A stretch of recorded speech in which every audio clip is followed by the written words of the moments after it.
की कर सेवा, निर्गुण का कर ज्ञान, सर्वगुण निर्गुण से परे कहाँ हमारा ध्यान।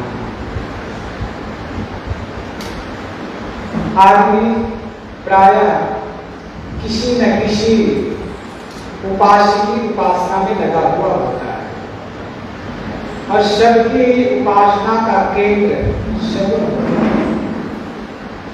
प्रायः सगुण उपासक ज्यादा होते हैं, क्योंकि उपासना सेवा की जा सकती है सगुण की। कभी साहब कहते हैं सर्वगुण की कर सेवा, निर्गुण का कर ज्ञान, सर्वगुण की सेवा करो, निर्गुण का ज्ञान प्राप्त करो, सर्वगुण निर्गुण से परे, सगुण और निर्गुण से परे आत्म तत्व का ध्यान धारण करो। कहाँ हमारा ध्यान? कभी कहते वही मेरा ध्यान है। सगुण और निर्गुण ये दो परंपरा भारतीय परंपरा में बहुत प्रचलित है, लेकिन आदमी इसके भेद को नहीं समझ पाता है, जान पाता है। सगुण के अर्थ को पहले समझ लें। सगुण का तात्पर्य होता है गुणयुक्त। सब गुण बराबर सगुण, जिसमें गुण हो उसे सगुण कहा जाता है और जिसमें गुण ना हो उसे कहा जाता है निर्गुण। कौन सा गुण? रजगुण, तमगुण और सतोगुण। सृष्टि के प्रकृति के अंश जितने भी हैं उन सब में तीनों गुण व्याप्त होते हैं। जैसे कोई भी वृक्ष या कोई भी बच्चा जन्म लेता है तो उसकी क्या होती है? क्रिया होती है, रजोगुण होता है उसमें, अर्थात उत्पन्न होता है। शुरुआत में क्या होता है? उत्पन्न होता है। पेड़ पौधे हैं, अंकुर के रूप में उत्पन्न होता है। बच्चा है, शिशु के रूप में पैदा लेता है। धीरे धीरे धीरे पेड़ पौधे वृक्ष वनस्पति है, धीरे धीरे धीरे धीरे बढ़ते हैं। बच्चा है, धीरे धीरे धीरे धीरे बढ़ता है। या संसार का कोई भी और पदार्थ है, धीरे धीरे धीरे धीरे सबमें विकास होता है। इसे कहा जाता है रजोगुण। क्रियाशीलता को रजोगुण कहा जाता है। सृष्टि के सभी प्राणी पदार्थों में रजोगुण है, क्रियाशीलता है, धीरे धीरे विकास होता है। एक विकास के पश्चात उसमें स्थिरता आ जाती है। वृक्ष है, आप लोग देखे होंगे पेड़ एक ऊंचाई तक बढ़ने के पश्चात उसमें विकास ऊंचाई ऊंचा जाना रुक जाता, फैलता है, उसमें फैलाव आता है। ठीक वैसे ही मनुष्यों में देखा जाता है, प्राणियों में देखा जाता है। एक उम्र तक उसमें विकास होता है, एक ऊंचाई तक वो बढ़ता है, उसके पश्चात उसमें वृद्धि हो जाती है। उसे कहा जाता है सत। सत का तात्पर्य होता है पुष्टि, स्थायित्व। तो सतोगुण हो गया रजोगुण विकास, सतोगुण स्थायित्व, स्थिरता होना। तमोगुण का तात्पर्य होता है क्षय होना। प्रकृति के क्षेत्र में हम देखें तो क्षय होना को कहा जाता है तमोगुण। ये प्रकृति के क्षेत्र में रजोगुण, तमोगुण, सतोगुण तीनों से युक्त है प्रकृति। ठीक हमारा मन भी रजोगुण, तमोगुण और सतोगुणों से युक्त होता है। मन में रजोगुण की क्रिया आती है तब आदमी चंचल होता है। आदमी के मन में रजोगुण आता है तो हर कर्म में प्रवृत्त होता है। कोई भी आदमी काम करता है, बिना क्रियाशीलता के कोई छोटा सा काम नहीं कर सकता। शरीर को चलाना पड़ता है, क्या है? क्रिया करना। रजोगुण का तात्पर्य है क्रिया। कहां से संचालन हो रहा है शरीर का? मन से। मन से हुआ, मन में आर्डर दिया हम काम करना है, शरीर चला, ये शरीर की क्रिया है, क्रियाशीलता है। तो मन में क्रिया आती है तो हर कर्म को हम संपादित करते हैं, ये रजोगुण युक्त हमारा मन है। और ज्यादा रजोगुणी आदमी विषय प्रपंच में डूबता है तो वो गलत है। साधारण क्रियाशीलता रजोगुण होना अच्छा है। मन में सतोगुण आता है, ज्ञान और प्रसन्नता का भाव बने रहना मन में, ये सतोगुण है। हम सत्संग में आते हैं, या फिर किसी आश्रम में जाते हैं, ज्ञान चर्चा सुनते हैं मोबाइल के माध्यम से या फिर टीवी के माध्यम से, तो हमारा मन स्थिर होता है। किसमें स्थिर होता है? ज्ञान में, भक्ति में, संयम साधना की बातें सुनते हैं, उसमें सबका मन स्थिर होता है। वही स्थिरता ही सतोगुण का लक्षण है। तो मन में रजोगुण भी होता है, सतोगुण भी होता है और तमोगुण भी आ जाता है। आलस्य, निद्रा, प्रमाद, क्रोध, हिंसा, हत्या इत्यादि की बातें आता है। किसमें आता है? मन में ही आता है। ये क्या है? तमोगुण युक्त है। तो ज्यादा विस्तार न देते हुए इतना समझना है, प्रकृति के हर वस्तु में रजोगुण, तमोगुण और सतोगुण व्याप्त है। और मन में हमारा रजोगुण, तमोगुण, सतोगुण युक्त है हमारा। अब हमें क्या करना है? रजोगुण और तमोगुण को शमित करना है, अर्थात मन के रजोगुण और तमोगुण को दबा कर रखना है। सतोगुण ज्ञान और प्रसन्नता को बना करके रखना है। तब हमारे जीवन में स्थायित्व आएगा, क्योंकि सतोगुण का तात्पर्य ही होता है पुष्टि, स्थिरता। ज्ञान और प्रसन्नता मन में बने रहेंगे तो हमारे जीवन में स्थायित्व आएगा। हमारे जीवन कहना चाहिए स्थिर होकर के ज्ञान प्रसन्नता में बना रहेगा और हमारे मन में सुकून और शांति हो रहेगी। तो मैं कह रहा था कि सद्गुण की कई सेवा, आप समझ सकते हैं, प्रकृति के हर चीज सद्गुण है। कौन कौन से गुण है? रजोगुण, सतोगुण और तमोगुण। ये तीन गुणों से युक्त जो चीज होता है उसे सद्गुण कहा जाता है। अब साथी पे आते हैं। सद्गुण की कई सेवा, जिन्हें लोग मंदिर में जाकर के पूजते हैं, जिन्हें लोग तीर्थों में जाकर के उपासना करते हैं, कर्मकांड के बल पर उनका आह्वान करते हैं प्राप्ति के लिए, वो सगुण है कि निर्गुण है? वो सगुण होता है कि निर्गुण होता है? वो सगुण जरूर होता है, किंतु जिसकी उपासना करता है वो निर्गुण होता है।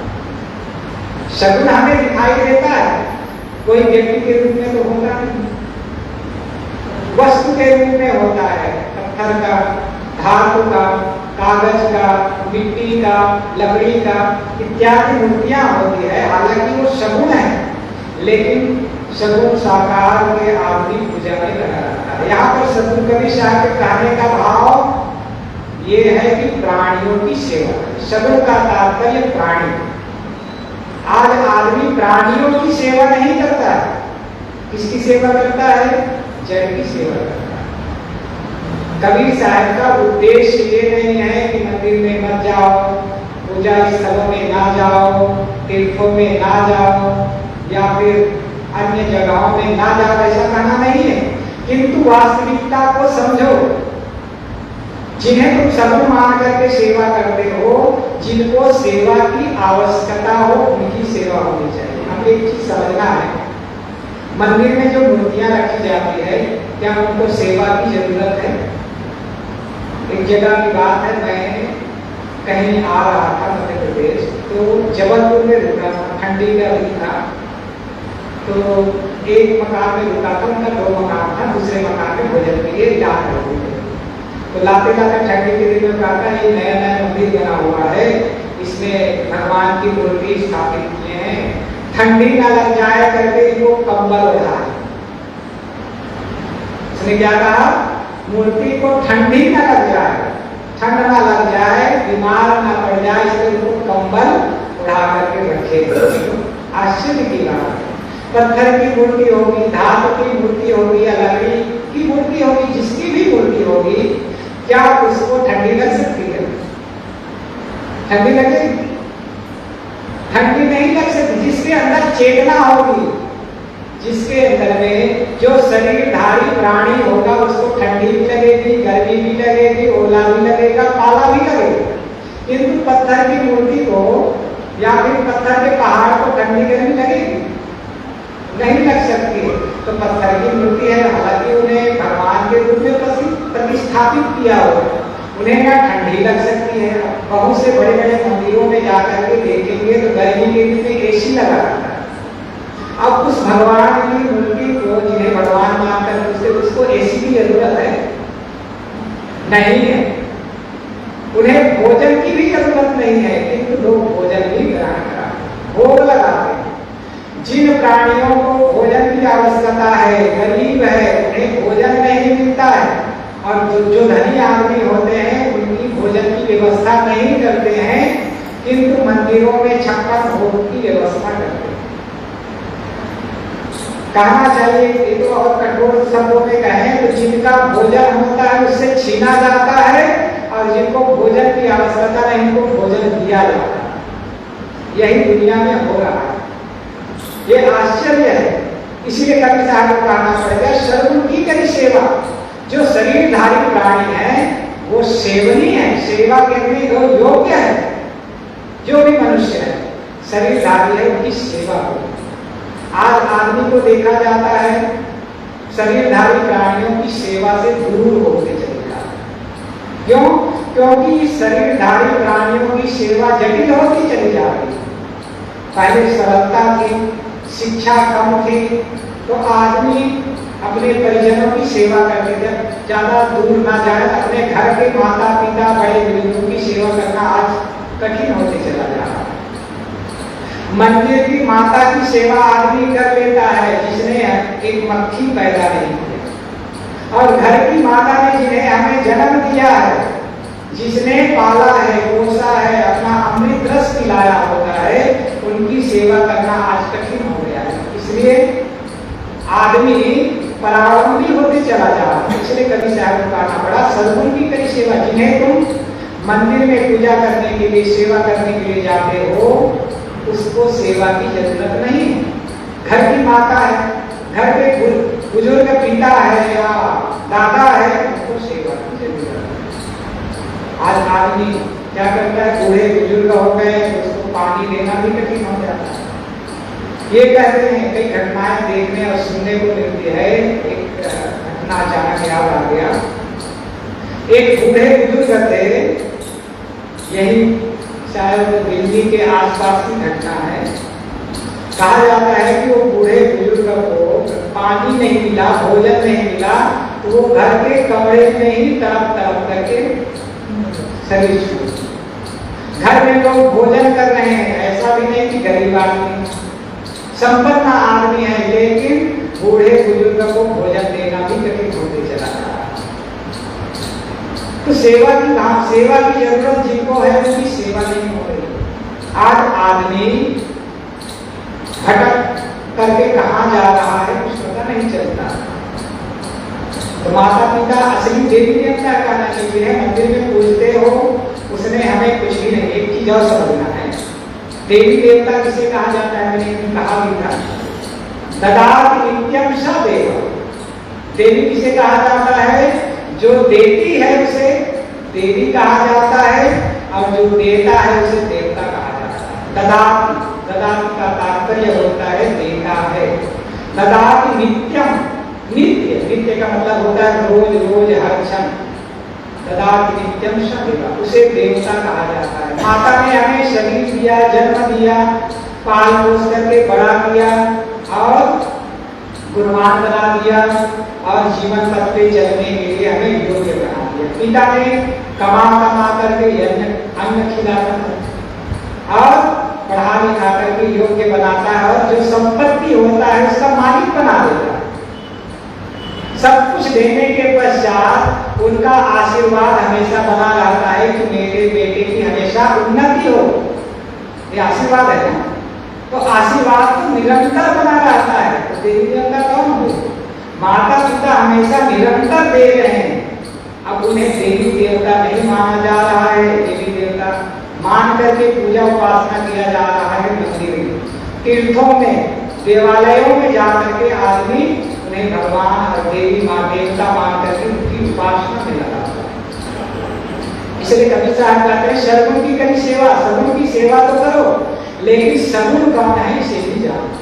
अर्थात जितने भी प्राणी हैं, माता पिता तो देवी देवता के रूप ही है, किंतु उनके अलावा जितने भी संसार के मनुष्य नहीं, संसार के सभी जितने भी प्राणी हैं, चींटी से लेकर के हंस तक, सभी सगुण शरीरधारी है, सबको सेवा की आवश्यकता है। कह सकते हैं कोई आदमी कह सकता है हम सबकी सेवा कैसे करें, है ना, सबकी सेवा करना संभव भी नहीं है।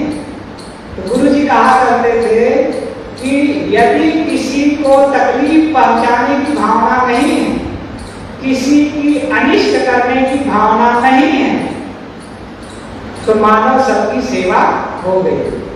यदि हमारे मन में बोल करके या क्रिया करके या किसी प्रकार से गलत सोच करके किसी को दुख पहुंचाने की भावना है, किसी की अहित करने की भावना है, तो ये कुसेवा, सेवा नहीं कुसेवा। गुरु जी कहा करते थे सबकी सेवा नहीं कर सकते, सबकी सेवा कर पाना भी संभव नहीं। सीमा, सेवा की सीमा होती है, सेवा की योग्यता होती है, सेवा करने का समय भी होता है। इसलिए किसी भी प्राणी को तन मन वचन से दुख पहुंचाने की भावना नहीं है। मानव हर प्राणी की हम सेवा करते हैं।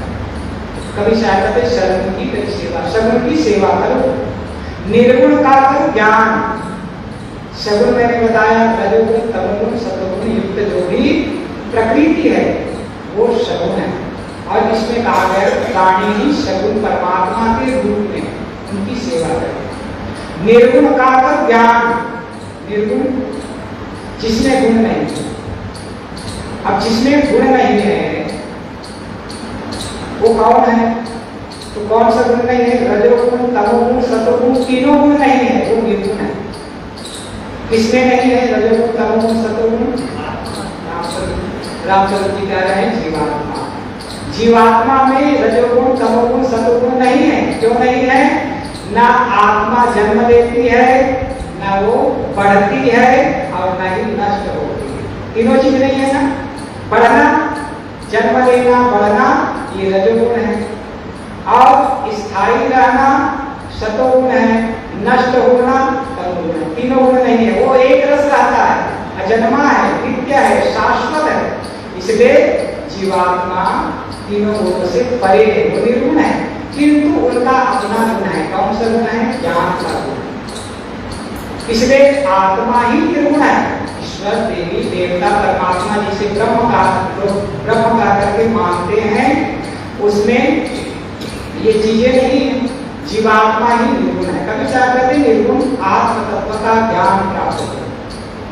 आत्मा तो सबके भीतर है, जीव तो सबके भीतर है, उसका ज्ञान कैसे ग्रहण करें। जैसे आत्मा है वैसे उसको समझ लो। कैसे समझना, आत्मा कैसे है, आत्मा शुद्ध है, आत्मा बुद्ध है, आत्मा ज्ञान स्वरूप है, आत्मा निर्मल है, आत्मा जीवात्मा निरवयव है, जीवात्मा अखंड है। ये उसकी गुणों की विशेषता है। समझ, शुद्ध, शुद्ध का तात्पर्य होता है जिसमें कुछ भी ना मिला। हमारे मन में क्या मिल जाता है, विकार मिल जाता है, और विकार के मिलने से हमारा जीव कैसे हो जाता है, आच्छादित होकर के विकारों से विकारी हो जाता है। करना क्या है, जीवात्मा को निर्मल बनाने के लिए, शुद्ध बनाने के लिए मन को निर्मल शुद्ध बनाना है, तो हमारी जीवात्मा शुद्ध हो जाएगी।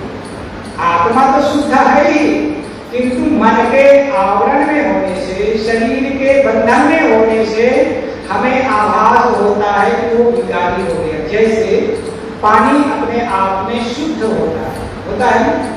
किसी बर्तन में, किसी पात्र में पानी रखा हो, जल रखा हो, किसी ने उस पानी में मिट्टी डाल दी, पानी क्या हो जाता है, गंदा हो जाता है।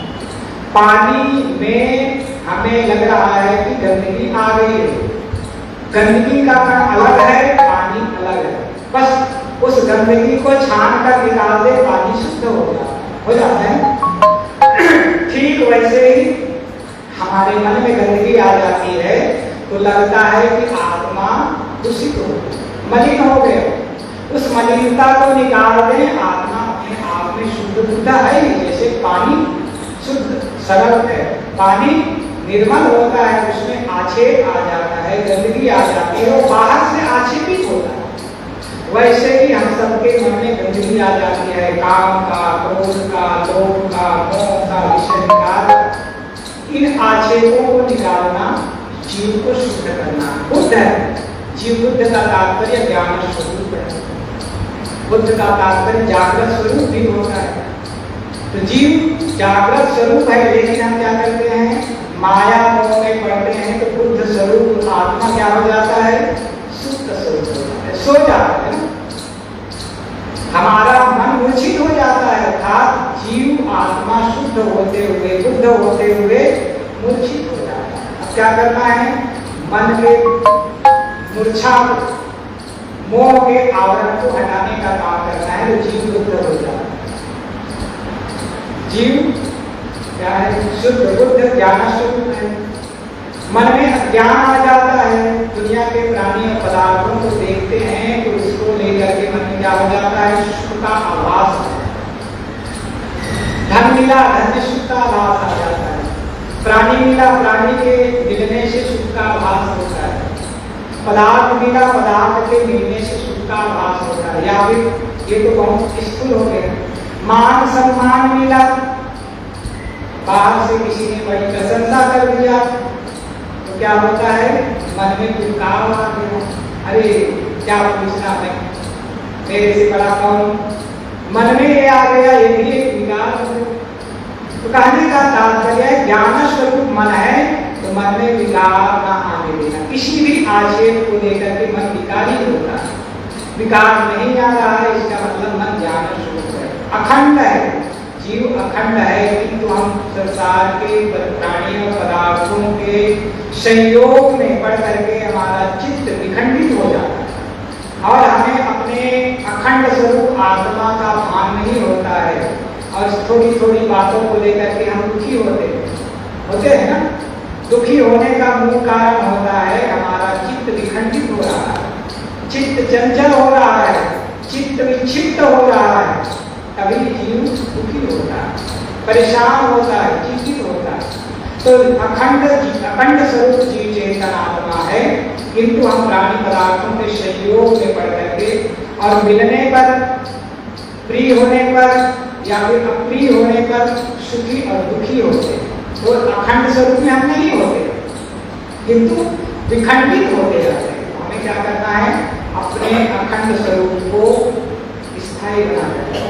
कहने का तात्पर्य है, जीव आत्मा जैसा है, निर्मल है, निरावय है, अखंड है, शुद्ध है, बुद्ध है, स्वरूप है, उसी रूप में उसको रखने का काम करना। और इसी के लिए भजन, इसी के लिए सत्संग, इसी के लिए संयम, इसी के लिए साधना की जाती है, ताकि जीवात्मा जैसे है वैसे जीव। कबीर साहब ने कहा ना, ज्यों की त्यों धरतीनी चलैया, झीनी रे झीनी बीनी चलैया। कल हमारे जगदीश जी गा रहे, ज्यों की त्यों धरतीनी चलैया, उसमें एक पंक्ति आया है, ध्रुव प्रहलाद सुदामा ने ओढ़ी, ओढ़ के मैली कीनी चलैया, दास कबीर जतन से ओढ़ी, ज्यों की त्यों धरतीनी चलैया, चलैया झीनी रे झीनी बीनी चलैया। जीवन रूपी चादर आप सबको मिला हुआ है। कबीर साहब ने बहुत मार्मिक कहा है, ध्रुव प्रहलाद सुदामा ने, जिन्हें तुम बड़े बड़े कहते हो, महापुरुष कहते हो, श्रेष्ठ बुजुर्ग कहते हो, तुम सबने शरीर रूपी चादर को ओढ़ा, ओढ़ के मैली कीनी, ओढ़ा तो किंतु उसे गंदा कर दिया। अब हमें साफ पाक जीवन का चादर मिला। जैसे बच्चा जन्म लेता है तो उसके अंदर में न तो काम होता है, न क्रोध होता है, न लोभ होता है, न मोह होता है, न कोई आकर्षण होता है, न कोई विकर्षण होता है, न किसी भी चीज को लेकर के हर्ष होता है, न शोक होता है, बिल्कुल निर्मल होता है। इसीलिए कह दिया जाता है भगवान का रूप है बच्चा, भगवान का रूप है, और भगवान को बच्चा प्रिय है, ये भी कह दिया जाता है, क्योंकि निर्मलता ही भगवान को प्रिय है। रामचरितमानस में चले जाते हैं, महाराज श्री राम के मुंह से कहलाया गया है, निर्मल मन सो जन मोहि पावा, मोहि कपट छल छिन्न भावा। गोस्वामी जी को भी राम के मुख से कहलाना पड़ गया कि निर्मल मन वाले को ही भगवान दर्शन देते हैं। भगवान को प्रिय कौन है? निर्मल मन वाला। निर्मल मन सोजन परिपावा। और दूसरी पंक्ति की अधारी में कह रहे हैं मोह ही कपट छल छिद्र न होगा, और बिल्कुल साफ कर देते। छल छिद्र कपट प्रपंच वाला मुझे प्रिय नहीं है। प्रिय कौन है? निर्मल मन वाला। तो निर्मल मन वाला जिन्हें भगवान कहते हैं उसको भी प्रिय है।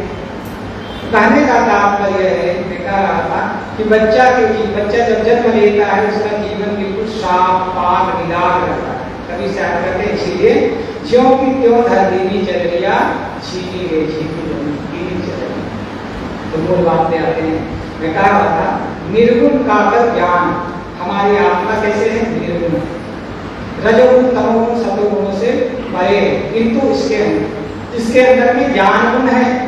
ज्ञान गुण को जानना है, समझना है, और आत्मा के परिनिष्ठित स्वरूप को समझ करके अपने मन को वैसा ही बनाने का प्रयास करना है। अंतिम में कवि साहब कहते हैं सर्वगुण निर्गुण से परे कहाँ हमारा ध्यान। सर्वगुण से भी परे और निर्गुण से भी परे, अर्थात सर्वगुण से भी ऊपर उठना है, सगुण की सेवा से भी ऊपर उठना है, निर्गुण के ज्ञान से भी ऊपर उठना है। एक चीज मैं पूछता हूँ, सेवा क्यों किया जाता है? मान लीजिए किसी की सेवा की जाती है, क्यों किया जाता है? चित्त की शुद्धि के लिए। रामचंद्र जी कह रहे हैं चित्त की शुद्धि के लिए सेवा किया जाता है। सेवा के लिए सेवा नहीं किया जाता है। सेवा करना हमारा कर्तव्य है। क्यों? क्योंकि उससे हमारा चित्त शुद्ध होता है, और चित्त शुद्ध हो गया, मन निर्मल हो गया, तो परमात्मा तो घर में ही मिल गया। उसे कहीं पाना नहीं है, कहीं खोजना नहीं है, कहीं ढूंढना नहीं है। इसलिए गुरुदेव जी ने कहा है सुख ढूंढ रहे तुम वन में, गिर गहवर के कंदर में, पर पता नहीं तू पाया वह है तेरे अंदर में, तेरे ही अंतस्थल में सुख सागर लहराता है, पर तू विपन्न होकर के दर दर ठोकर खाता है। घर में, वन में, मंदिर में, सेठों के गोदामों में, डिप के कोषागारों में, नभ के तारों तारों में, पूरब में व पश्चिम में, ठाकुर मंदिर द्वारों में। जब मन विषयों से मुड़कर अपने में आ जाएगा, सब चंचलता को स्थिरता को पाएगा, तब सुख का स्रोत खुलेगा जो है अनंत अपने में, फिर उसको पाकर नहीं होगा दुख सपने में। तो आदमी का मन निर्मल हो जाता है, सेवा की जाती है मन की निर्मलता के लिए, चित्त की शुद्धि के लिए। और होता आज क्या है? सेवा के लिए किया जाता है। सेवा खुश करने के लिए किया जाता है। खुश करने के लिए किसी को हम खुश करने के लिए सेवा ना करें, किंतु अपने अंतःकरण निर्मल हो इसलिए सेवा। और ये निर्मलता का भाव लेकर के यदि हम सेवा करते हैं तो हर कर्म पूजा हो जाएगी। तो भजन गाते ही है ना, तुमने आंगन नहीं बुहारा कैसे आएंगे। तो कहने का तात्पर्य है मन को निर्मल करने के लिए सेवा करते हैं, और आत्म शुद्धि जब हो जाती है तो शुद्ध चेतन शुद्ध अंतःकरण में आत्मा परिलक्षित होता है, आत्मा का साक्षात्कार होता है, निर्गुण तत्व का ज्ञान प्राण होता है। सर्वगुण निर्गुण से परे कहाँ हमारा ध्यान। कबीर साहब कहते हैं सगुण से ऊपर उठकर, सगुण की सेवा से ऊपर उठकर, निर्गुण तत्व के ज्ञान ग्रहण करने से ऊपर उठकर, दोनों को छोड़कर, ज्ञान की स्थिति को छोड़कर, सेवा की स्थिति को छोड़कर ध्यान की अवस्था में जाने के लिए सेवा, और ज्ञान भी आत्म स्थिति में डूबने। इसलिए कहा जाता है भारतीय परंपरा में क्या कहा जाता है? पूजा के साथ साथ सुमरण का विधान। सुमरण का तात्पर्य होता है किसी भी व्यक्ति या किसी भी इष्ट की स्मरण करना, इष्ट का स्मरण करना, चित्त को उसमें लगा करके अपने आप को, अपने मन को स्थिर कर देना, इसे कहा जाता है ध्यान। अपना स्वरूप है, अपना इष्ट कौन है? आत्मा। आत्मा में मन को लगा करके स्थिर कर लेना ध्यान। और वो होता है सेवा से, वो होता है ज्ञान से। ज्ञान और सेवा जरूरी है, इन दोनों के बाद ध्यान की अवस्था आती है। जिस व्यक्ति के अंदर सेवा का भाव नहीं होगा, जिस व्यक्ति के अंदर में आत्मबोध नहीं होगा, ध्यान उसके जीवन में उद्घाटित नहीं हो सकता। इसलिए शुरुआत में सेवा, उसके पश्चात ज्ञान आत्मबोध और उसके पश्चात चित्त को स्थिर करके अपने इष्ट में अर्थात अपने लक्ष्य में केंद्रित कर लेना, इसी का नाम है ध्यान। ज्यादा विस्तार न देते हुए इतना ही समझें, अपने मन को आत्मा में केंद्रित कर लेना और प्रपंच को शांत करके मन को स्थिर करके आत्मा में लगा लेना ही ज्ञान है। और शास्त्रों में कहा गया है ध्यान निर्विषय मना, मन का निर्विषय हो जाना, मन का शांत हो जाना ही ज्ञान है। जब ध्यान की अवस्था में आदमी का चित्त शांत हो जाता है तो आदमी परम उपलब्धि को प्राप्त करता है।